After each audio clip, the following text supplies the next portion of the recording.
Hello दोस्तों, स्वागत है आप सभी का हमारे इस YouTube channel learn with Ganesh में। दोस्तों, आज मैं आप लोगों के लिए एनवायरनमेंट एंड इकोलॉजी का ये सेकंड पार्ट लेकर आया हूँ। फर्स्ट पार्ट में दोस्तों थोड़ी टेक्निकल प्रॉब्लम की वजह से वीडियो बीच में स्टॉप करना पड़ा था और वो वीडियो मात्र 20 और 25 मिनट की वीडियो बन पाई थी। तो आज इस वीडियो में सेकंड पार्ट में एनवायरनमेंट एंड इकोलॉजी का जो चैप्टर है एनसीईआरटी सार संग्रह का, वो पूरा का पूरा ख़त्म हो जाएगा। इसके बाद हमने जो आप लोगों से पोल में जो आपसे सुझाव लिया था कि कौन सा सब्जेक्ट शुरू किया जाना चाहिए, तो बहुत सारे दोस्तों ने मॉडर्न हिस्ट्री का सुझाव दिया था कि मॉडर्न हिस्ट्री को स्टार्ट करना चाहिए। लेकिन यहाँ पर मैं आप लोगों से एक और सुझाव लेना चाहूँगा कि जो मॉडर्न हिस्ट्री का मैं सब्जेक्ट शुरू करने वाला हूँ, उसको एज़ इट इज़ बस रीड करना है या फिर आपको एक्सप्लेनेटरी फॉर्म में चाहिए, वो आप मुझे बता दिएगा। क्योंकि एक्सप्लेनेटरी फॉर्म में करूँगा तो वीडियो जो है लंबा बनेगा और इसके 2-3 एपिसोड आने की संभावना रहेगी। तो आप जैसा भी हो कमेंट बॉक्स में ज़रूर कमेंट करके बताइएगा। तो चलिए हम इस वीडियो को फ़िलहाल शुरू करते हैं और बात करते हैं अपना आज का जो टॉपिक है उसके ऊपर। तो हमने जैव विविधता वाला पार्ट जो है यहाँ से कर लिया था पिछले वीडियो में, और हमें जो स्टार्ट करना है वो है भारत के वन जीव अभयारण्य और राष्ट्रीय उद्यान व टाइगर रिजर्व। इन सब के बारे में देखना है कि भारत में, पूरे भारत में किस राज्य में कौन सा राष्ट्रीय उद्यान है, कौन सा वन्य जीव अभयारण्य है और कौन सा टाइगर रिजर्व कहाँ पर उपलब्ध है, मौजूद है। तो इसी के बारे में इस वीडियो में देखेंगे और इससे आगे के जो भी टॉपिक्स हैं उन सबको एक एक करके कवर करेंगे। तो सबसे पहले हम बात कर लेते हैं दोस्तों, यहाँ पर देखोगे तो यहाँ पर स्टेट दिया हुआ है, यहाँ पर राष्ट्रीय उद्यान दिया हुआ है, ये वन जीव अभयारण्य और यहाँ पर टाइगर रिजर्व दिया हुआ है। तो सबसे पहले अगर हम बात करें तो जम्मू कश्मीर में कौन कौन से राष्ट्रीय उद्यान हैं, तो जम्मू कश्मीर में दाचीगाम, सलीम अली और किश्तवाड़ राष्ट्रीय उद्यान है। इसके अलावा अगर हम बात करें तो वन्य जीव अभयारण्य में शीत मरुस्थल, होकेरसर और सुरिनसर और मानसर जो वन जीव अभयारण्य हैं वो जम्मू कश्मीर में मौजूद हैं। अगर हम लद्दाख की बात करें, सबसे ज़्यादा इम्पॉर्टेंट अभी जो एग्ज़ाम की दृष्टि से है वो है लद्दाख और जम्मू कश्मीर के वन्य जीव अभयारण्य और राष्ट्रीय उद्यान। क्यों? क्योंकि इससे पहले जो है जम्मू कश्मीर और लद्दाख का जो एरिया था दोनों एक साथ था जम्मू कश्मीर स्टेट में, लेकिन 31 अक्टूबर 2019 के बाद दोनों का विभाजन कर दिया गया और केंद्र शासित प्रदेशों के रूप में बांट दिया गया। तो इस वजह से जो पहले जम्मू कश्मीर का हिस्सा हुआ करता था, अब वो लद्दाख का कहीं ना कहीं पार्ट हो चुका है। तो इस वजह से, क्योंकि ये न्यू अपडेटेड है, इस वजह से यहाँ से क्वेश्चंस पूछने की संभावना बहुत ज़्यादा है। तो लद्दाख में आपको दो चीज़ें याद रखना है, एक होमिस हाई जो राष्ट्रीय उद्यान है और वन्य जीव अभयारण्य में चांगथांग जो वन्य जीव अभयारण्य है उसके बारे में आपको याद रखना है कि ये कहाँ पर है, लद्दाख में है। इसके अलावा अगर हम बात करें हरियाणा की, तो हरियाणा में कालेसर और सुल्तानपुर राष्ट्रीय उद्यान है और कालेसर और नाहर वन्य जीव अभयारण्य है। हिमाचल प्रदेश की अगर बात करें तो ग्रेट हिमालयन नेशनल पार्क कहाँ पर है, तो ये हिमाचल प्रदेश में है। इंदर किला कहाँ पर है, ये भी हिमाचल प्रदेश में है। खीरगंगा और पीन घाटी, सिम बलवारा ये भी कहाँ पर है, तो ये हिमाचल प्रदेश के राष्ट्रीय उद्यान हैं। वहीं अगर हम हिमाचल प्रदेश के वन्य जीव अभयारण्य की बात करें तो ये चंद्रताल, पोंग डैम झील और रेणुका, ये सारे जो हैं यहाँ पर क्या है, वन्य जीव अभयारण्य हैं हिमाचल प्रदेश के। उत्तराखंड की अगर हम बात करें तो उत्तराखंड का जो एक बहुत ही इम्पोर्टेंट राष्ट्रीय उद्यान है वो है जिम कॉर्बेट। ये भारत का प्रथम राष्ट्रीय उद्यान था जिसकी स्थापना वर्ष 1936 में की गई थी। इसके अलावा गंगोत्री, गोविंद पशु विहार, नंदा देवी, राजाजी और फूलों की घाटी कहाँ पर है, तो ये है उत्तराखंड में जो राष्ट्रीय उद्यान इम्पोर्टेंट है। इसके अलावा अगर वन्य जीव अभयारण्य की बात करें उत्तराखंड में, तो एक वन्य जीव अभयारण्य है वो है केदारनाथ। टाइगर रिजर्व की बात करें तो जम्मू कश्मीर, हरियाणा और लद्दाख में साथ ही साथ हिमाचल प्रदेश में कोई भी टाइगर रिज़र्व नहीं है। लेकिन उत्तराखंड की बात करें तो उत्तराखंड में 2 टाइगर रिज़र्व है, एक जिम कॉर्बेट और दूसरा है राजाजी टाइगर रिज़र्व। तो ये आपको ध्यान में रखना है, ये बहुत ही ज़्यादा इम्पोर्टेंट टाइगर रिज़र्व्स हैं। आगे अगर हम बात करें राजस्थान की, तो राजस्थान में जो राष्ट्रीय उद्यान है वो है केवला देवी, रणथंबोर जो है हमेशा एग्ज़ाम में पूछा जाता है, तो इसको ध्यान में रखिएगा। सरिस्का, ये भी कई बार एग्ज़ाम में पूछा जा चुका है। मरुस्थलीय, मुकुंदरा हिल्स, ये जो है राजस्थान का राष्ट्रीय उद्यान है। अगर वन्य जीव अभयारण्य की बात करें तो माउंट आबू, सरिस्का, जवाहर सागर, राष्ट्रीय चंबल और वन विहार, ये जो है कहाँ पर है, राजस्थान में वन्य जीव अभयारण्य है। अगर हम बात करें टाइगर रिज़र्व की कि राजस्थान में कौन कौन सा टाइगर रिज़र्व है, तो रणथंबोर और सरिस्का ये तो बहुत ज़्यादा इम्पॉर्टेंट है। मुकुंदरा हिल्स भी कई बार एग्ज़ाम्स में पूछ लिया जाता है। अगर हम बात करें गुजरात की, तो गुजरात आपको पता है गिर क्षेत्र जो है गुजरात में है, तो यहाँ पर गिर वन, मैरीन जो कच्छ की खाड़ी में है, और ब्लैक बक और बंसदा, ये राष्ट्रीय उद्यान जो है गुजरात में देखने को मिलता है। इसके अलावा अगर हम बात करें तो वन्य जीव अभयारण्य में गिर समुद्री कच्छ की खाड़ी में है, नल सरोवर और नारायण सरोवर, पूर्णा और जंगली गधा, ये जो राष्ट्रीय वन्य जीव अभयारण्य हैं ये गुजरात में मौजूद हैं। अगर हम गुजरात की बात करें तो गुजरात में कोई भी टाइगर रिज़र्व नहीं है। महाराष्ट्र की अगर हम बात करें तो संजय गांधी, पेंच, तबोदा, गुगामल, नवगांव और चंदोली, ये जो है महाराष्ट्र के राष्ट्रीय उद्यान हैं। इसके अलावा अगर हम वन्य जीव अभयारण्य की बात करें महाराष्ट्र में, तो यह है great Indian bustard, Phansad, bore,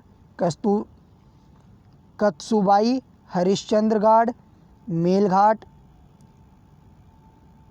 इसके अलावा है नागजीरा, करनाल पक्षी, पेनगंगा, उमरेद, पौनी और करहोलदला, ये सारे जो राष्ट्रीय उद्यान वन्य जीव अभयारण्य हैं ये महाराष्ट्र में मौजूद हैं।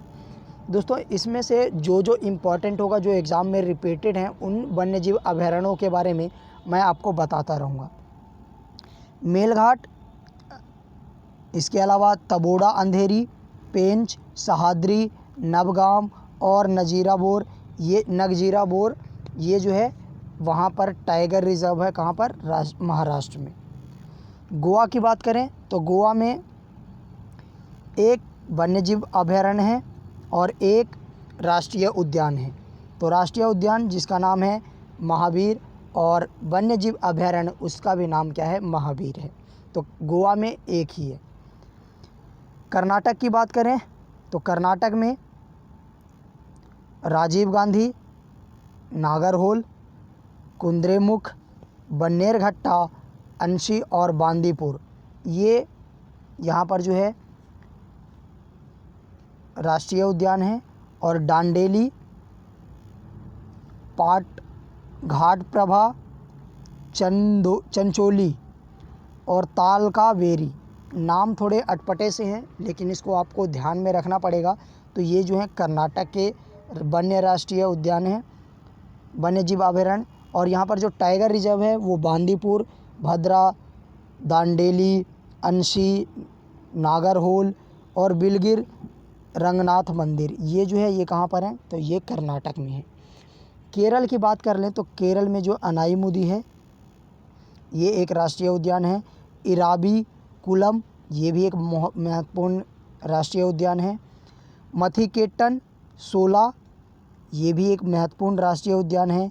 और उसके बाद में पराबिकुलम, सोला, पेरियार और साइलेंट वैली। साइलेंट वैली बहुत बार पूछा गया है एग्ज़ाम में, तो इसको आप ध्यान रखिएगा कि साइलेंट वैली राष्ट्रीय उद्यान कहाँ पर है, तो ये है केरल में। इसके अलावा अगर हम बात करें वन्य जीव अभयारण्य की, तो यहाँ पर आप देखेंगे थडेक्कड़ पक्षी अभयारण्य, इदुक्की, नेयार, परिकुलम, मालाबार, पेरियार, वायनाड, ये सारे जो वन्यजीव अभयारण्य हैं ये केरल में मौजूद हैं। इसके अलावा 2 यहाँ पर जंगल टाइगर रिज़र्व भी है, इसमें एक पेरियार है और दूसरे का नाम है पराबीकुलम। तो ये 2 टाइगर रिज़र्व जो केरल में है बहुत ज़्यादा इम्पोर्टेंट है। केवलादेव साइबेरियन क्रेन नामक प्रवासी पक्षी का आश्रय स्थल है व मोंटेस्ट्रस रिकॉर्ड में शामिल प्रथम राष्ट्रीय उद्यान है। इसके अलावा और राष्ट्रीय उद्यान जो हैं इम्पोर्टेंट जो हैं उसके बारे में देख लेते हैं ज़रा सा। तो तेलंगाना राज्य में कौन कौन से राष्ट्रीय उद्यान हैं, तो वो है कासू ब्रह्मानंद रेड्डी, महावीर हरिना वनस्थली और मुग्रावनी, ये कुछ राष्ट्रीय उद्यान हैं। इसके अलावा वन्यजीव अभयारण्य की बात करें तो नागार्जुन सागर और प्राणहिता और किन्नेर सानी, ये वन्यजीव अभयारण्य जो है ये तेलंगाना में मौजूद है। इसके अलावा अगर बात करें टाइगर रिज़र्व की तो 2 टाइगर रिज़र्व हैं, कवल और अमराबाद। कौन सा? कवल और अमराबाद, 2 टाइगर रिज़र्व तेलंगाना में है। तमिलनाडु की अगर बात करें तो तमिलनाडु में इंदिरा गांधी, मुदुमलाई, पालनी पहाड़ियाँ, गिंडी, मुकुर्थी, मन्नार की खाड़ी, ये राष्ट्रीय उद्यान तमिलनाडु में मौजूद हैं। वन्यजीव अभयारण्य की बात करें तो कोडाइनकाल, पॉइंट कैलीमार, पुलिकट झील, सत्यमंगलम, कालाकाड़, वेदांथागल और वेल्लानाडु, मुदुमलाई, ये सारे जो हैं कहाँ पर हैं, तो ये तमिलनाडु के वन्यजीव अभयारण्य हैं। टाइगर रिज़र्व में अगर बात करें तो कलकक्कड़ के अलावा मुंडनथुरई, अन्नामलाई, क्या नाम है इसका, मुदुमलाई और सत्यमंगलम, ये जो है टाइगर रिज़र्व यहाँ पर मौजूद हैं तमिलनाडु में। आंध्र प्रदेश की बात करें तो आंध्र प्रदेश में राजीव गांधी, पीपीकोंडा, श्री वेंकटेश्वर, ये राष्ट्रीय उद्यान हैं। कोरिंगा, कोल्लेरू, पुलिकट नागार्जुन, सागर, श्रीशैलम, यहाँ पर ये जो है क्या है ये, तो यहाँ पर ये वन्यजीव अभयारण्य है। नागा अर्जुन, सागर और श्रीशैलम, सबसे बड़ा क्षेत्रफल में सबसे बड़ा जो टाइगर रिज़र्व है वो कौन सा है? नागा अर्जुन, सागर, श्रीशैलम। ठीक है, ये कहाँ पर है? आंध्र प्रदेश में। छत्तीसगढ़ की बात करें तो इंद्रावती, इसके अलावा है कांगेर घाटी, गुरु घासीदास, ये सारे जो राष्ट्रीय उद्यान है ये कहाँ पर है? छत्तीसगढ़ में है। अचानकमार और सीतानंदी, ये कहाँ पर है? ये वन्यजीव अभयारण्य जो है छत्तीसगढ़ में है। इंद्रावती, उदंती सीता नदी और अचानकमार, ये जो टाइगर रिज़र्व हैं ये छत्तीसगढ़ में है। उड़ीसा में कौन कौन से राष्ट्रीय उद्यान हैं? तो 2 राष्ट्रीय उद्यान हैं, भीतरकनिका और अगला जो है सिमलीपाल, ये 2 राष्ट्रीय उद्यान उड़ीसा में हैं। इसके अलावा यहाँ पर वन्यजीव अभयारण्य भी है जिसमें भीतरकनिका, चिल्का, गहीरमाथा, नंदनकानन, सतकोरिया, गॉर्ज और सिमलीपाल, ये जो वन्यजीव अभयारण्य है ये उड़ीसा में है। इसके अलावा यहाँ पर 2 टाइगर रिज़र्व भी है, सिमलीपाल और सतकोरिया गॉर्ज, ये जो है क्या है, यहाँ पर 2 टाइगर रिज़र्व हैं। पश्चिम बंगाल की अगर हम बात करें तो पश्चिम बंगाल में राष्ट्रीय उद्यान जो है वो है एक बुक्सा, उसके बाद में गोरुमारा, नेओरा वैली, सिंगलीला सुंदरवन और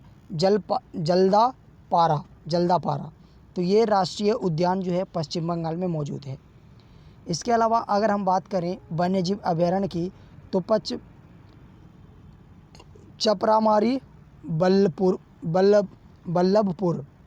चपरामारी बल्लभपुर, ये जो है पश्चिम बंगाल का वन्यजीव अभयारण्य है। और टाइगर रिज़र्व की बात करें तो ये है सुंदरवन और बुक्सा। त्रिपुरा में जो है क्लाउडेड लेपर्ड और बाइसन, ये जो है त्रिपुरा के राष्ट्रीय उद्यान है। गुमटी और सिपाही जाला, ये जो है वन्यजीव अभयारण्य है। मिज़ोरम में मुरलेन और फंगवई, ये राष्ट्रीय उद्यान है। दम्पा और थोराटलांग, ये जो है वन्यजीव अभयारण्य है। और दम्पा जो है यहाँ पर टाइगर रिजर्व है। नागालैंड में इटांकी जो है वो क्या है, तो वो ये जो है राष्ट्रीय उद्यान है। और फाकीम ये वन्यजीव अभयारण्य नागालैंड में है। अरुणाचल प्रदेश की अगर हम बात करें तो नामदफा और माउलिंग, ये 2 राष्ट्रीय उद्यान जो है अरुणाचल प्रदेश में है। पखुई, सेसा आर्किड, और ये 2 जो हैं वन्यजीव अभयारण्य अरुणाचल प्रदेश में है। और नामदफा, पक्की और कमलांग, ये टाइगर रिजर्व अरुणाचल प्रदेश में मौजूद है। असम की बात करें तो डिब्रू, साखोबा, काजीरंगा बहुत बार पूछा गया है एग्ज़ाम में, इसको तो वीवीआईपी कर लीजिए कि काजीरंगा राष्ट्रीय उद्यान कहाँ पर है, तो असम में। काजीरंगा, मानस, राजीव गांधी और ओरांग और नमेरी, ये राष्ट्रीय उद्यान बहुत ज़्यादा जो है नहीं पूछा जाता, लेकिन काजीरंगा जो है कई बार एग्ज़ाम में पूछा जा चुका है, जो कहाँ पर है, असम में है। दीपोर बिल, पूर्वी कार्बी, एंगलोंग और लाखोबा, ये जो वन्यजीव अभयारण्य है ये असम में मौजूद हैं। और यहाँ पर मानस, नमेरी, काजीरंगा और ओरांग, ये टाइगर रिजर्व ये कहाँ पर है, तो ये असम में मौजूद है। इसके अलावा सिक्किम में देखा जाए तो कंचनजंगा जो है, सिक्किम में राष्ट्रीय उद्यान एक जो है कंचनजंगा, बहुत ही ज़्यादा इम्पोर्टेंट है, कई बार एग्ज़ाम में पूछा गया है। इसके अलावा किताम और पांगोलखा, ये वन्यजीव अभयारण्य यहाँ पर देखने को मिलता है। मेघालय में बल्फाक्रम और नोकेरक रीच, ये जो है कहाँ पर देखने को मिलता है, मेघालय में वन्यजीव राष्ट्रीय उद्यान है। और नोंग खैलेम, सीजू, बाघमारा, ये वन्यजीव अभयारण्य मेघालय में देखने को मिलता है। झारखंड में बेतवा, ये क्या है, बेतवा जो है एक राष्ट्रीय उद्यान है, कहाँ पर है ये, झारखंड में है। डालमा, गौतम बुद्ध, हजारीबाग, पारसनाथ, पलामू और पोपचंजी, ये जो है क्या है, वन्यजीव अभयारण्य है झारखंड के। और पलामू एक टाइगर रिजर्व है जो झारखंड में मौजूद है। बिहार वाले बहुत ही ध्यान से सुन ले, वाल्मीकि जो राष्ट्रीय उद्यान है कहाँ पर है, बिहार में है। भीमबांध, गौतम बुद्ध, कांवर झील, कैमूर, वाल्मीकि, विक्रमशिला, ये जो हैं वन्यजीव अभयारण्य कहाँ पर हैं, तो ये बिहार में मौजूद हैं। इसके अलावा वाल्मीकि जो टाइगर रिजर्व है ये भी कहाँ पर है, तो ये भी जो है बिहार में मौजूद है। उत्तर प्रदेश की दुधवा, ये इम्पोर्टेंट है, ध्यान रखिएगा। उत्तर प्रदेश में एक जो है राष्ट्रीय उद्यान है दुधवा। इसके अलावा यहाँ पर कई सारे वन्यजीव अभयारण्य हैं, जिसमें बखीरा, कैमूर, महावीर स्वामी, राष्ट्रीय चंबल, ओखला, पटना, तो ये भी जो है उत्तर प्रदेश में मौजूद है। इसके अलावा टाइगर रिजर्व की बात करें तो यहाँ पर दुधवा और पीलीभीत, ये बहुत ज़्यादा इम्पोर्टेंट है। पीलीभीत टाइगर रिजर्व कहाँ पर है, तो ये यूपी में, उत्तर प्रदेश में मौजूद है। मध्य प्रदेश, एमपी की अगर हम बात करें तो इसमें 9 राष्ट्रीय उद्यान हैं। बांधवगढ़, फॉसिल, कान्हा, माधव, इंदिरा प्रियदर्शनी, पन्ना, संजय और सतपुड़ा, ये राष्ट्रीय उद्यान हैं। बोरी, गांधी सागर, राष्ट्रीय चंबल, पन्ना, रातापानी, सोन घड़ियाल, ये क्या है, वन्य जीव अभयारण्य हैं उत्तर प्रदेश के। पन्ना, कान्हा, सतपुड़ा, बांधवगढ़, संजय दुबरी और पेंच, ये क्या है, टाइगर रिजर्व हैं मध्य प्रदेश के। अंडमान और निकोबार द्वीप समूह में भी 9 राष्ट्रीय उद्यान हैं। कौन कौन सा है, कैंपबेल, गालाथिया, महात्मा गांधी मरीन, उत्तरी बटन द्वीप, मध्य बटन द्वीप, माउंट हैरिएट, रानी झांसी मरीन और सैडल पीक। ये राष्ट्रीय उद्यान कहाँ पर है? तो ये अंडमान और निकोबार द्वीप समूह पर है। इसके अलावा यहाँ पर वन्य जीव अभयारण्य भी है, तो टर्टल द्वीप और बैरन द्वीप। सर्वाधिक 96 वन्य जीव अभयारण्य जो है वो कहाँ पर है? अंडमान निकोबार द्वीप समूह में है, तो इतना ध्यान रखिएगा। दिल्ली में एक अकेला वन्य जीव अभयारण्य है, वो है असोला भाटी, इंदिरा प्रियदर्शनी के नाम से भी जाना जाता है। ठीक है। प्रोजेक्ट टाइगर 1973 में, प्रोजेक्ट एलिफेंट 1972 में, इंडियन राइनो विजन 2020 2005 में प्रारंभ किया गया था। तो ये तो था भारत के महत्वपूर्ण राष्ट्रीय उद्यान, वन्यजीव अभयारण्य और टाइगर रिजर्व, जो अलग अलग स्टेट में अलग अलग देखने को हमें मिलता है। इसके अलावा अगर हम बात करें तो यूनेस्को सूची में शामिल जैव मंडल आरक्षित क्षेत्र कौन कौन से हैं, तो वो यहाँ पर मैं आपको बता देता हूँ। तो 11 हैं, उसके बारे में एक एक करके देख लेते हैं ज़रा सा। यहाँ पर दे रखा है जैव मंडल आरक्षित क्षेत्र, राज्य और सम्मिलित होने वाला वर्ष।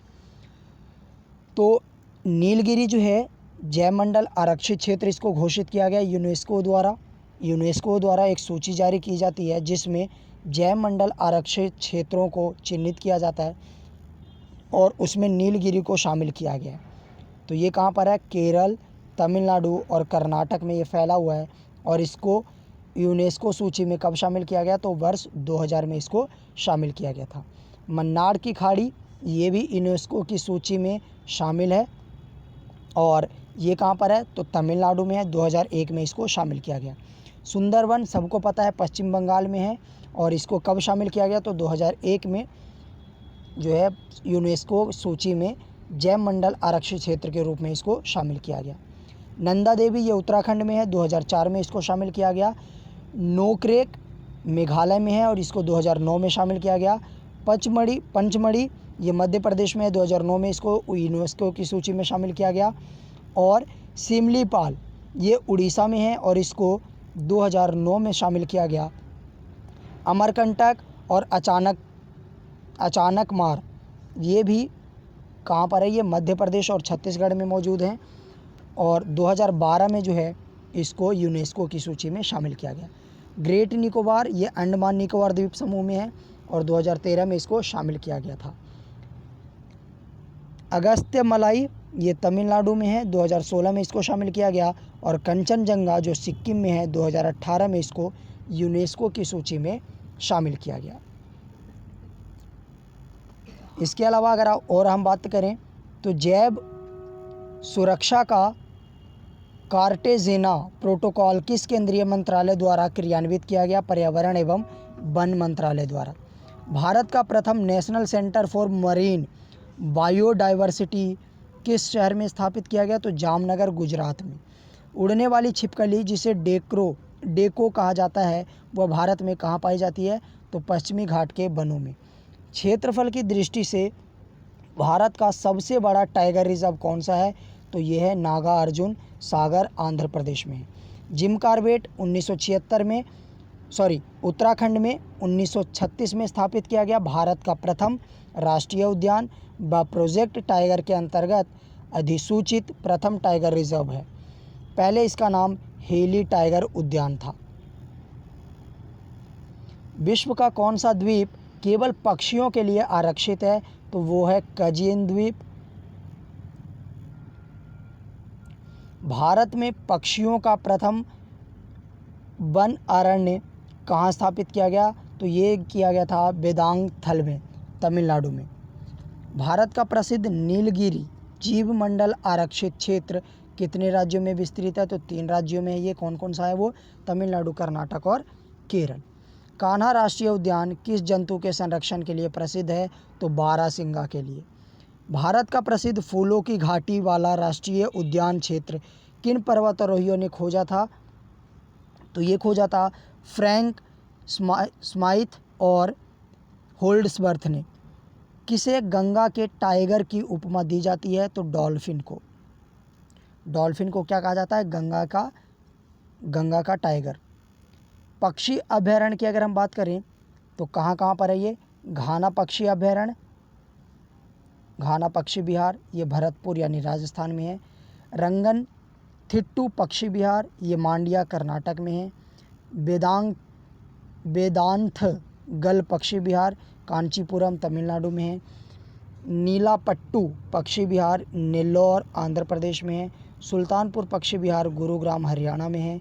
सलीम अली पक्षी विहार बहुत ज़्यादा इम्पोर्टेंट है, और ये कहाँ पर है? चुआरो मांडवी नदी के पास गोवा में है। और कौंडिया पक्षी विहार चित्तूर आंध्र प्रदेश में है। चिल्का झील पक्षी विहार पुरी के पास उड़ीसा में है। और कुमाराकोम पक्षी विहार या वेम्बनाद पक्षी विहार, ये कहाँ पर है? तो ये है कोटायम केरल में। तो ये कुछ पक्षी विहार थे। यूनेस्को ने वर्ष 1971 में अंतर सरकारी वैज्ञानिक कार्यक्रम के रूप में मानव एवं जैव मंडल कार्यक्रम शुरू किया था।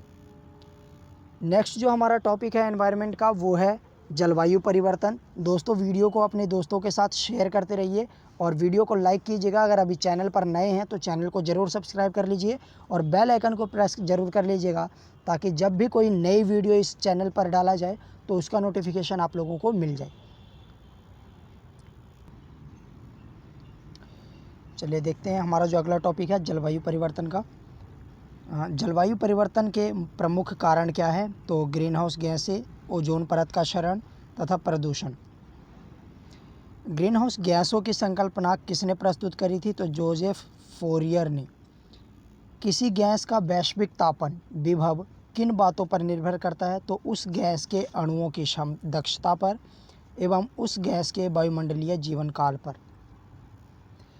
प्राकृतिक रूप से पाई जाने वाली वह ग्रीन हाउस गैस कौन सी है जो सर्वाधिक ग्रीन हाउस प्रभाव उत्पन्न करती है? तो वो है जल वाष्प। वर्ष 2015 में पेरिस समझौते में ग्रीन हाउस गैस के उत्सर्जन को सीमित करने का लक्ष्य रखा गया है। इसके अंतर्गत यह लक्ष्य है कि 21वीं शताब्दी के अंत तक औसत वैश्विक ताप में वृद्धि उद्योग पूर्व स्तर से 2 डिग्री सेल्सियस या यदि संभव हो सके तो 1.5 डिग्री सेल्सियस से अधिक ना होने दिया जाए। तो यानी कि 2015 का जो समझौता हुआ था, पेरिस समझौता, उसमें वैश्विक ताप में कमी करने का जो एक तरीके से लक्ष्य जो है वो पूरे विश्व द्वारा लिया गया था। क्योटो प्रोटोकॉल किस वर्ष से प्रभावी हुआ था? तो वर्ष 2005 से। वह सर्वाधिक भंगुर पारिस्थितिकी तंत्र कौन सा है जो वैश्विक तापन द्वारा सबसे पहले प्रभावित होगा? आर्कटिक एवं ग्रीनलैंड हिम चादर। तो ये आर्कटिक एवं ग्रीनलैंड का जो बर्फ़ है, वहाँ पर सबसे ज़्यादा जो वैश्विक ताप का प्रभाव जो पड़ने वाला है वो इन्हीं क्षेत्रों पर पड़ने वाला है। वायु में कार्बन डाइऑक्साइड की मात्रा बढ़ने से वायुमंडल का तापमान क्यों बढ़ता है? तो क्योंकि कार्बन डाइऑक्साइड सौर विकिरण के अवरक्त अंश को अवशोषित करती है। मीथेन गैस के उत्सर्जन से प्रमुख प्राकृतिक गैस मीथेन गैस के उत्सर्जन के प्रमुख प्राकृतिक स्रोत कौन से हैं? तो आर्द्रभूमि, समुद्र और हाइड्रेटस। ग्रीन हाउस गैस प्रोटोकॉल का विकास किसके द्वारा किया गया? वर्ल्ड रिसोर्स इंस्टीट्यूट द्वारा तथा world business council on sustainable development के द्वारा ये शुरू किया गया। विश्व के तापमानों पर आंकड़े प्राप्त करने के लिए वैश्विक वायुमंडलीय निगरानी स्टेशन कहाँ स्थापित किया गया है? तो ये अल्जीरिया, ब्राज़ील तथा केनिया में। जलवायु परिवर्तन का क्रियोजेनिक संकेतक किससे प्राप्त किया जाता है? तो आइस कोर से। भूटान एक कार्बनिक नेगेटिव देश है। यह प्रतिवर्ष वायुमंडल से 6 मिली टन कार्बन अवशोषित करता है। तो भूटान कार्बन का नेगेटिव अब देश कौन सा माना जाता है? तो भूटान को माना जाता है। बॉक्स में दिया हुआ है हिम तत्व किसी ग्लेशियर या बर्फ की चादर को छेदकर प्राप्त किया गया एक बेलनाकार नमूना होता है। वैश्विक जलवायु परिवर्तन के संदर्भ में कौन सी पद्धतियाँ मृदा में कार्बन प्रच्छादन या संग्रहण में सहायक है? तो वो है समुच्चय बांध या फिर अनुपद सशयन एवं शून्य जुताई। किस अंतर्राष्ट्रीय सम्मेलन में हरित जलवायु कोष के गठन का प्रावधान किया गया था? तो ये था कानकुन सम्मेलन, मैक्सिको में जो हुआ था 2010 में। हरित जलवायु कोष के गठन का क्या उद्देश्य था? तो विकासशील देशों को जलवायु परिवर्तन का सामना करने हेतु अनुकूल और नवीकरणीय पद्धतियों में सहायता प्रदान करना। बॉक्स में दे रखा है, यदि किसी महासागर का पादप प्लवक किसी कारण से पूर्णतः नष्ट हो जाए तो कार्बन सिंक के रूप में महासागर पर एवं महासागर की खाद्य श्रृंखला पर इसका प्रतिकूल प्रभाव पड़ेगा। प्रथम विश्व जलवायु सम्मेलन कहाँ आयोजित किया गया था? तो ये जेनेवा स्विट्ज़रलैंड में 1979 में किया गया था। कौन सी घटनाएं वैश्विक तापन के प्रभाव को दर्शाता है? तो ये है हिमानी का पिघलना, सागरीय तल में उत्थान, मौसमी दशाओं में परिवर्तन और वैश्विक तापमान में वृद्धि। ये सारे जो हैं वैश्विक तापन के प्रभाव को दर्शाता है। वैश्विक तापन के कारण एल्पाइन ग्लेशियर के पिघलने से किन दो देशों को अपनी अंतर्राष्ट्रीय सीमा फिर से निर्धारित करनी पड़ेगी? तो ये है इटली और स्विट्ज़रलैंड। अगर अल्पाइन ग्लेशियर पिघला वैश्विक ताप की वजह से या किसी भी कारण से, तो इटली और स्विट्ज़रलैंड जो है उसकी बहुत सारी सीमा जल में डूब जाएगी। ठीक है, चलिए यहाँ पर बॉक्स में दे रखा है, ऊर्जा की बचत कर पृथ्वी को सुरक्षित रखने के उद्देश्य से प्रत्येक वर्ष मार्च के अंतिम शनिवार को पृथ्वी काल मनाया जाता है। इस समय घंटे 8:30 से 9:30 बजे शाम को के लिए बत्तियां बुझा दी जाती है। वर्ष 2020 में 28 मार्च का पूरा विश्व के अर्थ आवर मनाया गया। इसमें 187 देशों के 7,000 से अधिक देशों ने भाग लिया।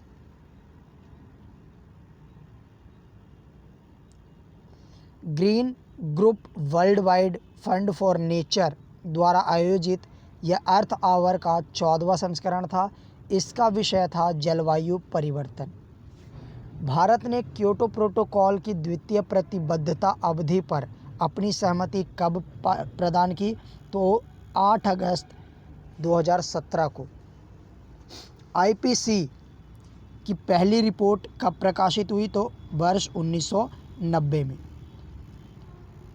हमारा जो नेक्स्ट टॉपिक है एनवायरनमेंट का, ओजोन परत क्षरण एवं वायु प्रदूषण।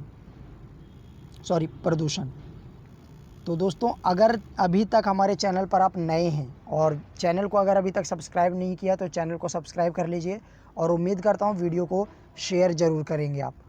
तो अपने दोस्तों के साथ वीडियो को शेयर ज़रूर करते रहिएगा। ओजोन परत वायुमंडल के किस सतह में स्थित होती है? तो ये समतापमंडल में। ओजोन परत पृथ्वी से कितनी ऊंचाई पर स्थित है? तो 20 से 35 किलोमीटर की ऊंचाई पर। वर्ष 2005 में तिब्बत पठार के ऊपर ओजोन आभामंडल की खोज किसने की? तो GW केंट मूर ने। अंटार्कटिका के ऊपर ओजोन छिद्र की खोज किसने करी थी? तो ब्रायन गार्डनियर तथा जोनाथन शैंकलिन ने। मॉन्ट्रियल प्रोटोकॉल किस पर्यावरणीय समस्या से संबंधित है? तो ओजोन परत के क्षय को रोकने से। ओजोन परत को किस इकाई में मापा जाता है? तो ये डॉप्सन में मापा जाता है। ओजोन परत को किस इकाई में मापा जाता है? तो डॉप्सन में। ओजोन परत के क्षरण के लिए कौन सी गैसें उत्तरदायी है? तो CFC, हैलोजन, नाइट्राइड्स ऑक्साइड, और इसके बाद में ये है ट्राइक्लोरोएथीन और हेलेना 1211 और 1301 इत्यादि। तो ओजोन परत के क्षरण के लिए ये सारी गैसें जो है वो उत्तरदायी है, लेकिन सबसे जो प्रमुख गैस है वो है CFC, जो फ्रिज और रेफ्रिजरेटर से निकलता है। बॉक्स में दे रखा है ऐसे पदार्थ जो ओजोन की परत को कम से कम हानि पहुंचाते हैं ओजोन अनुकूल पदार्थ कहलाते हैं। भारत के श्रीनगर में ओजोन परत की मोटाई सर्वाधिक एवं त्रिवेंद्रम में सबसे कम है। सितंबर से अक्टूबर माह के मध्य ओजोन परत की मोटाई में अधिक कमी आती है। तो सर्दियों के टाइम पर इसमें बहुत कमी आती है। वायु में तैरते हुए श्वसनीय सूक्ष्म कणों का आकार कितना होता है? तो ये होता है 5 माइक्रोन से कम। मानव जनित पर्यावरणीय प्रदूषण को क्या कहा जाता है? तो एंथ्रोपोजेनिक। जैव निम्नीकरण रहित प्रदूषक पर्यावरण में किस प्रकार प्रवेश करते हैं? तो मानव जनित प्रदूषण के कारण। वे वायु प्रदूषक जो प्रदूषक स्रोतों से सीधा वायुमंडल में मिलते हैं क्या कहलाते हैं? प्राथमिक प्रदूषक। ऐसे प्रदूषक जो प्राथमिक वायु प्रदूषकों तथा साधारणतः वातावरणीय पदार्थों की क्रिया के फलस्वरूप उत्पन्न होते हैं क्या कहलाते हैं? तो ये कहलाते हैं द्वितीय वायु प्रदूषक। ओजोन परत की खोज चार्ल्स बैफ्री एवं हेनरी बुसान्स ने किया था।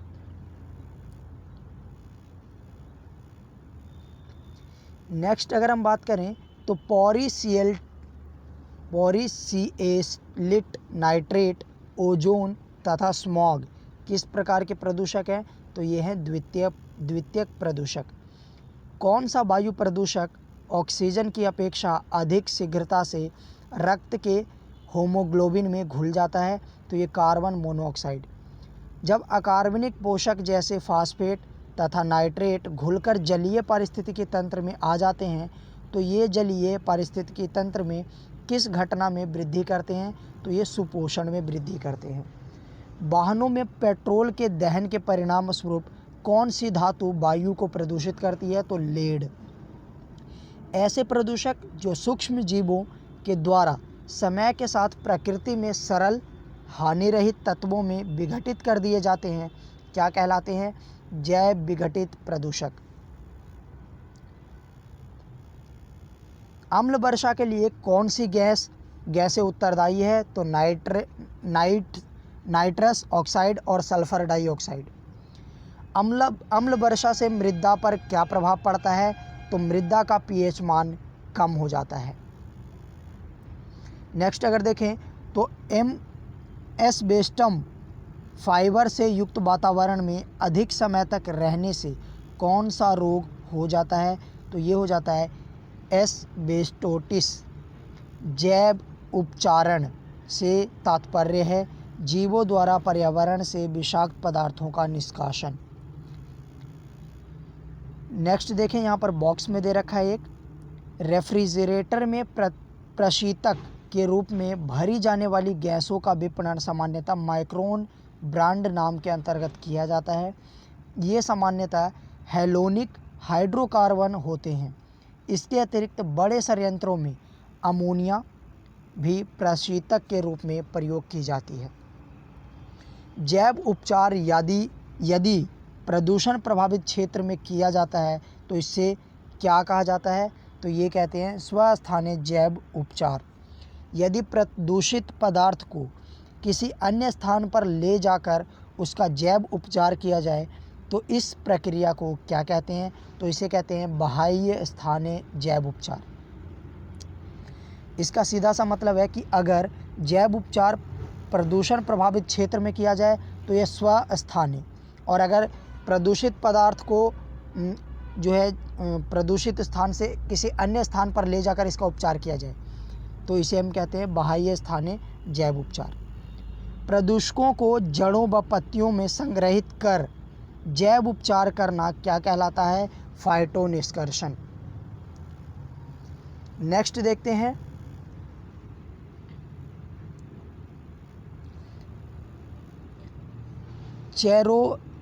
चेरनोबिल में स्थित परमाणु केंद्र में नाभिकीय दुर्घटना कब हुई थी?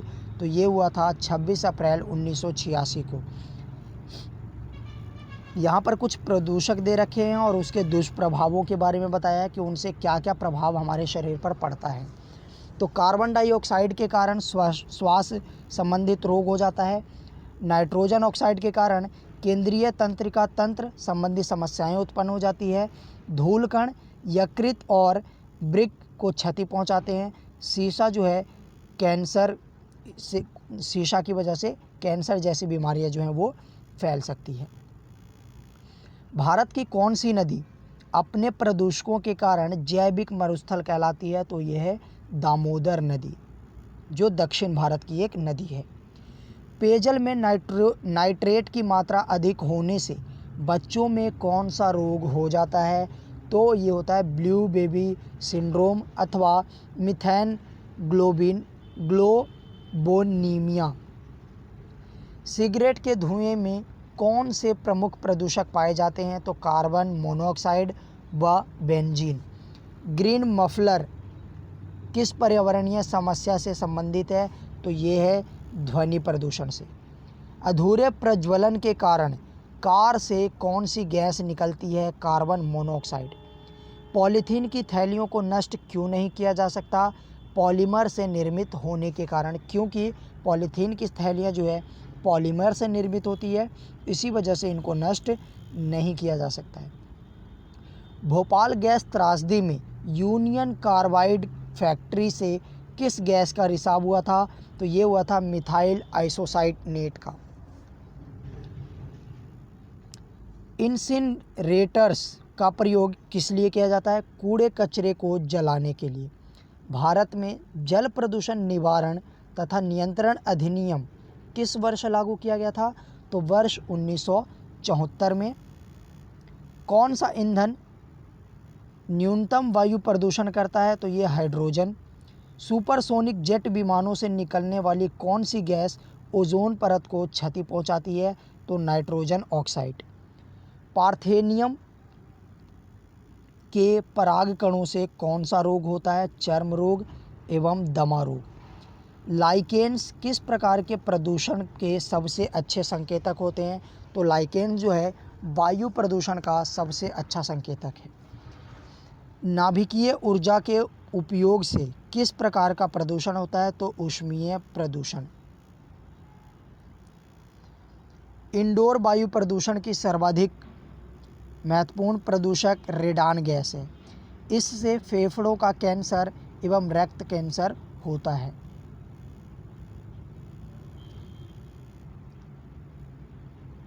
इटाई रोग किस धातु के कारण होता है? तो ये होता है कैडमियम के कारण।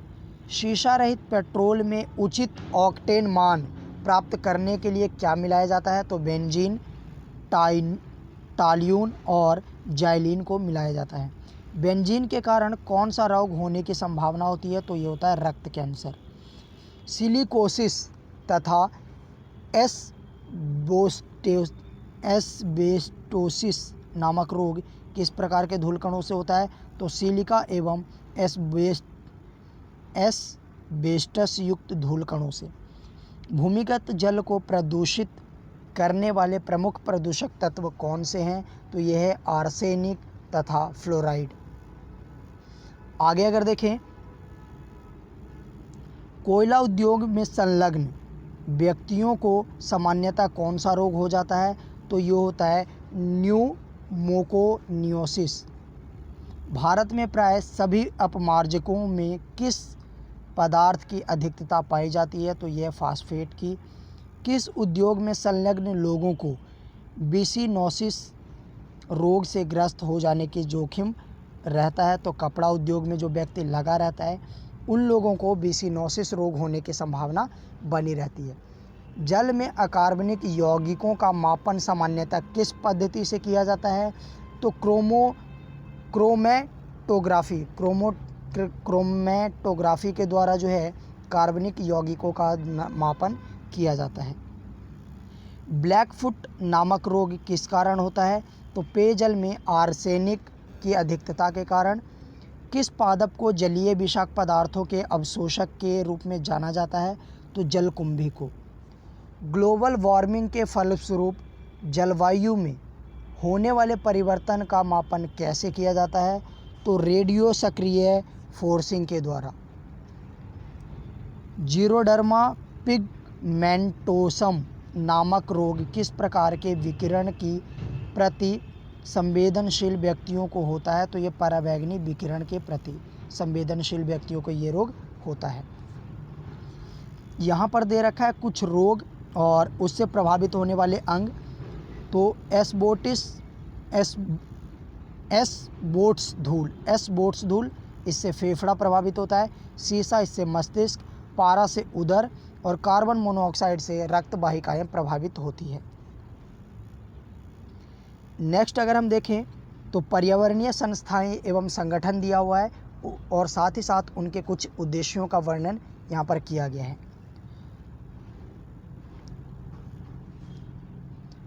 तो यहाँ पर संगठन है और इनका उद्देश्य है संयुक्त राष्ट्र पर्यावरण कार्यक्रम यानी कि UNEP। इसकी स्थापना 1972 में, सदस्य 193 है, मुख्यालय इसका नैरोबी यानी केन्या में है और इसका जो मुख्य उद्देश्य था वैश्विक, क्षेत्रीय व राष्ट्रीय पर्यावरणीय परिस्थितियों एवं प्रवृत्तियों का आकलन करना एवं राष्ट्रीय पर्यावरणीय उपकरण विकसित करना इनका मुख्य उद्देश्य था। IUCN इसकी स्थापना जो है 1948 में किया गया। मुख्यालय इसका ग्लांड यानी स्विट्ज़रलैंड में है और इसके 1300 सदस्य हैं। यह प्रकृति संरक्षण तथा प्राकृतिक संसाधनों के सतत उपयोग के क्षेत्र में काम करता है। वन्य पादप एवं जंतुओं की संकटपन प्रजातियों के व्यापार पर अंतर्राष्ट्रीय अधिसमय या फिर हम इसको वॉशिंगटन कन्वेंशन के नाम से भी जानते हैं। इसकी स्थापना 1973 में की गई थी। मुख्यालय इसका जेनेवा स्विट्ज़रलैंड में है और 183 इसके सदस्य हैं।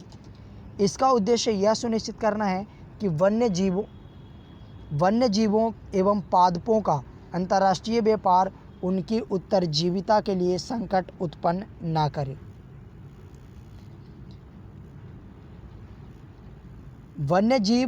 वन्य जंतुओं की प्रवासी प्रजातियों के संरक्षण पर अभिसमय इसका जो मुख्य उद्देश्य रहा है, यह अभिसमय प्रवासी पशु पक्षियों के संरक्षण के लिए वैश्विक मंच प्रदान करता है और इसकी स्थापना 1979 में की गई थी और 313 इसके सदस्य देश हैं और इसका जो मुख्यालय है वॉन यानी जर्मनी में है। विश्व वन्य जीव कोष इसकी जो स्थापना है 1961 में किया गया था। सदस्य इसके 100 हैं और इसका मुख्यालय ग्लांड यानी स्विट्ज़रलैंड में है। इसका जो मुख्य उद्देश्य रहा है, यह पर्यावरण संरक्षण, शोध एवं पुनर्स्थापना के लिए कार्य करता है। इसके अलावा वर्ल्ड लाइफ इंटरनेशनल इसकी स्थापना 1922 में की गई। सदस्य 121, मुख्यालय इसका कैम्ब्रिज यानी UK में है। ये पक्षियों एवं उनके आवासों का संरक्षण करता है, साथ ही साथ वैश्विक जैव विविधता का संरक्षण करता है। ठीक है, नेक्स्ट अगर हम देखें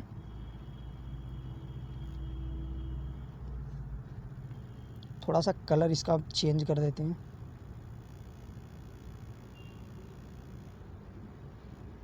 चलिए,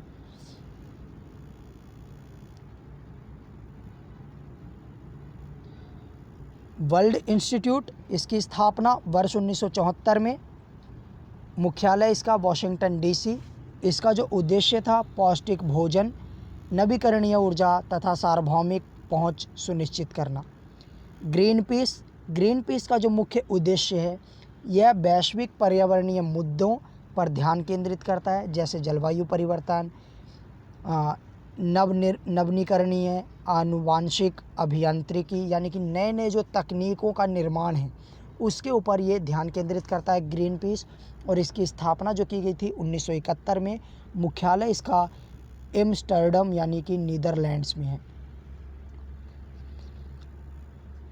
वेटलैंड्स इंटरनेशनल इसकी स्थापना 1995 में, मुख्यालय वेजनिंजन नीदरलैंड्स में है। यह आर्द्र भूमियों के क्षरण को रोकने के लिए साथ ही साथ आर्द्र भूमियों को उनकी पुनर्वस्था में लाने का ये काम करता है। रॉटरडम कन्वेंशन इसकी स्थापना 1998 में की गई थी। सदस्य 157 हैं और रॉटरडम जो है इसका मुख्यालय रॉटरडम में है इसका जो मुख्य उद्देश्य था मानव स्वास्थ्य एवं पर्यावरण को हानिकारक प्रभाव से सुरक्षा देना, इसका जो है मुख्य उद्देश्य था। स्टॉकहोम सम्मेलन, इसकी जो स्थापना की गई थी 2001 में, इसके सदस्य 152 थे। मुख्यालय इसका स्टॉकहोम में था और यह अनवरत जैविक प्रदूषकों के प्रयोग को समाप्त करने तथा अन्य प्रतिबंध लगाने के लिए कार्य करता है। चलिए नेक्स्ट देख लेते हैं। हमारा जो अगला टॉपिक है वो है मिसलेनियस का, यानी कि एनवायरनमेंट में जो और चीज़ें रह गई हैं उनके बारे में देख लेते हैं।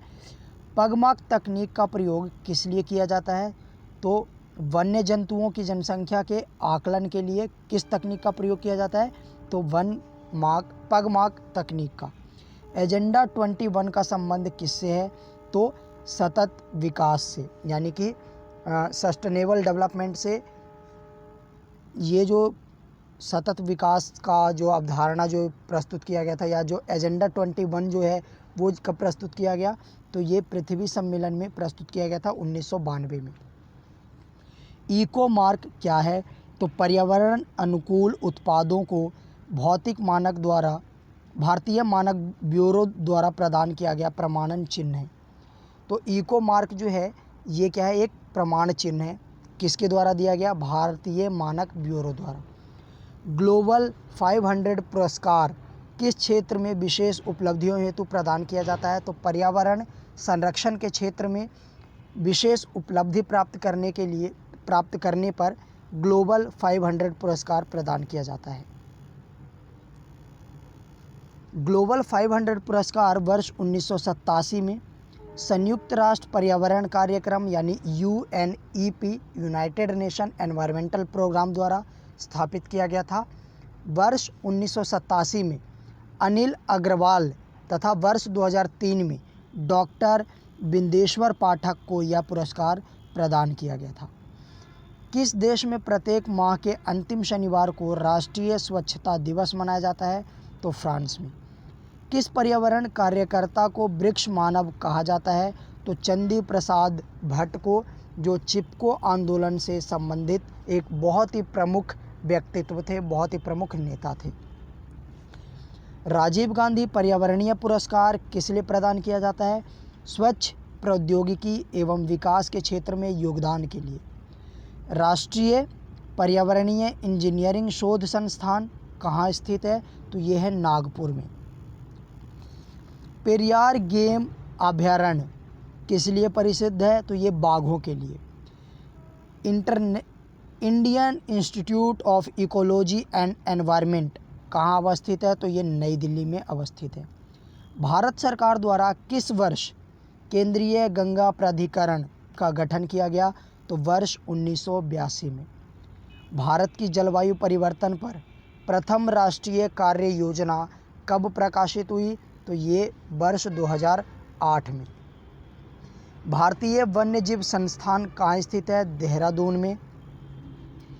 कृषि वैज्ञानिक MA स्वामीनाथन को UNEP द्वारा फादर ऑफ इकोनॉमिक इकोलॉजी की उपाधि दी गई है। चलिए हम आगे देख लेते हैं। हरित अर्थव्यवस्था में हरित GDP की संकल्पना प्रस्तुत करने वाला प्रथम देश कौन सा है? वो था चीन। पारिस्थितिकी स्थायी मितव्ययता है यह किस आंदोलन का नारा था?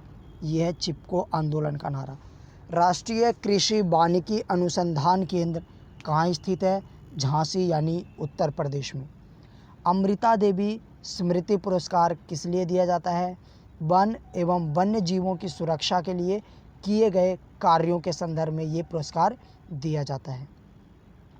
कौन सा जंतु विश्व वन्य जीव कोष का शुभांकर है? तो वो है पांडा। पृथ्वी विज्ञान मंत्रालय के गठन से पूर्व इस मंत्रालय का क्या नाम था? तो महासागर विकास मंत्रालय।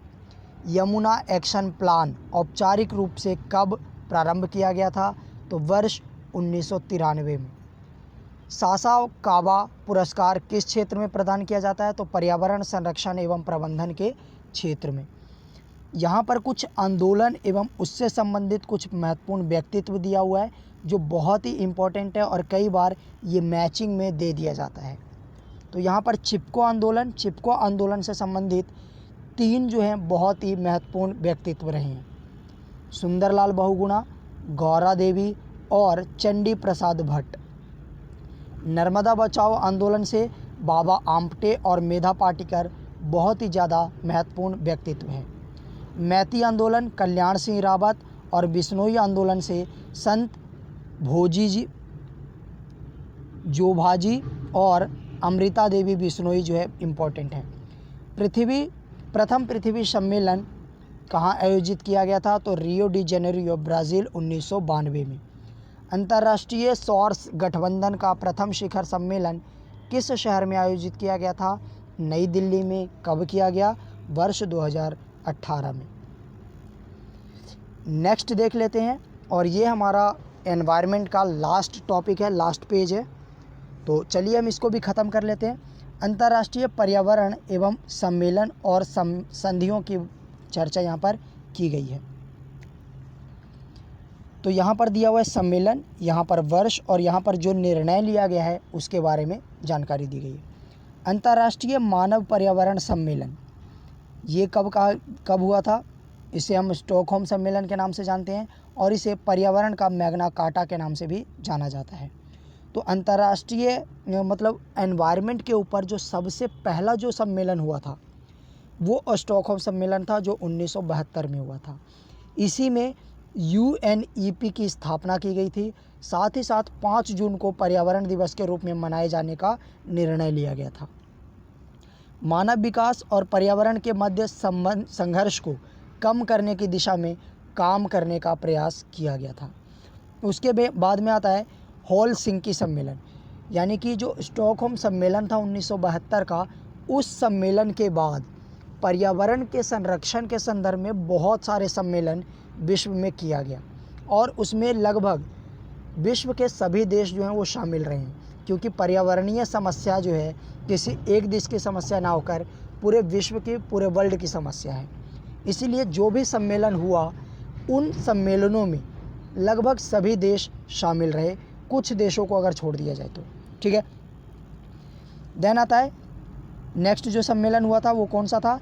हेलसिंकी सम्मेलन 1974 में हुआ। ये इसमें क्या निर्णय लिया गया? सामुद्रिक पर्यावरण की सुरक्षा का निर्णय लिया गया। लंदन सम्मेलन 1975 में इसका आयोजन किया गया। समुद्र में कचरे के निस्तारण का प्रतिषेध किया गया। यूरोपीय वन्य जीव व प्राकृतिक निवास क्षेत्र का संरक्षण सम्मेलन ये कब किया गया? तो 1979 में, और इसका जो उद्देश्य रखा गया प्रजाति संरक्षण। वियना सम्मेलन 1995 में, और इसका जो निर्णय लिया गया इसमें ओजोन परत के संरक्षण का। मॉन्ट्रियल सम्मेलन ये हुआ 1987 में। ओजोन परत के संरक्षण के लिए पहली बार जो सम्मेलन हुआ अंतर्राष्ट्रीय स्तर पर वो था मॉन्ट्रियल प्रोटोकॉल, और इसी वजह से चूँकि ये जो हुआ था 16 सितंबर को हुआ था, इसी वजह से 16 सितंबर को ओजोन दिवस के रूप में मनाने की घोषणा भी की गई थी।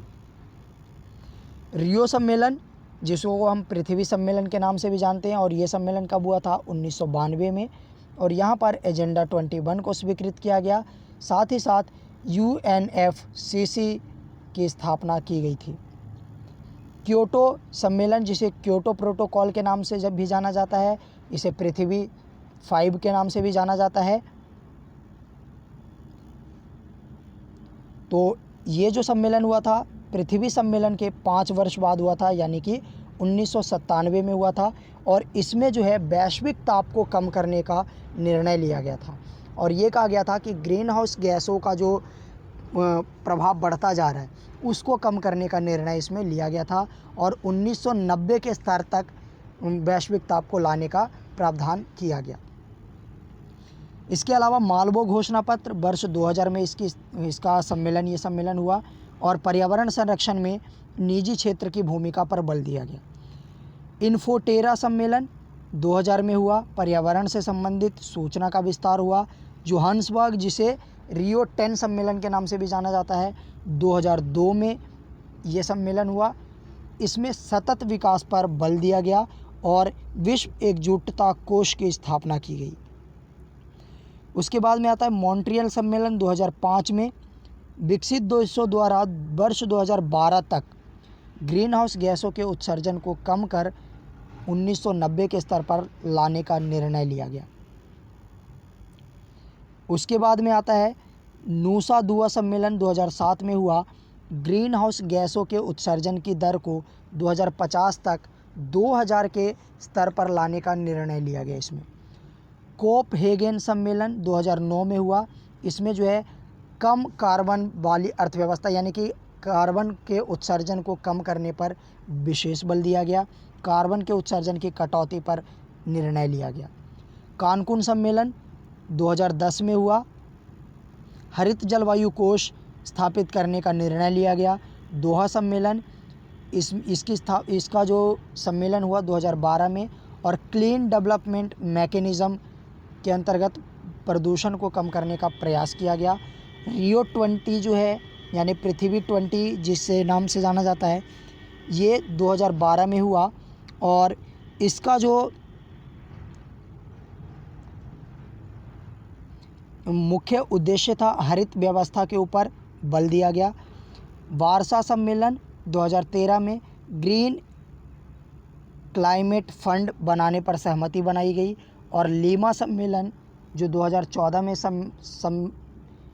आयोजित हुआ, इसका जो मुख्य उद्देश्य था ग्रीन हाउस गैसों के उत्सर्जन को कम करना या फिर समाप्त करना।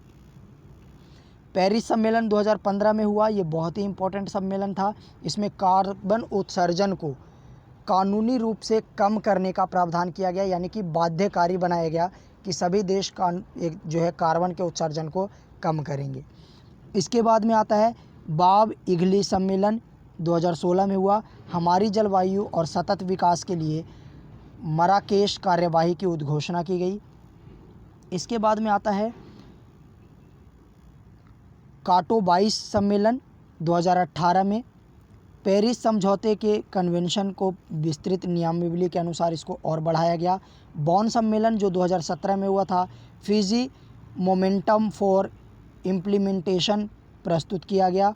और लास्ट जो था मैड्रिड सम्मेलन 2019 का, इसमें जलवायु परिवर्तन से जूझ रहे देशों की मदद करने की घोषणा की गई थी। तो दोस्तों आज ये जो है एनवायरनमेंट का हमारा ये टॉपिक ख़त्म होता है। मिलेंगे हम नेक्स्ट वीडियो में, और नेक्स्ट वीडियो जो होगा वो एनवायरनमेंट के ऊपर मॉडर्न हिस्ट्री के ऊपर होगा। तो चलिए मिलते हैं नेक्स्ट वीडियो में, तब तक के लिए बाय बाय।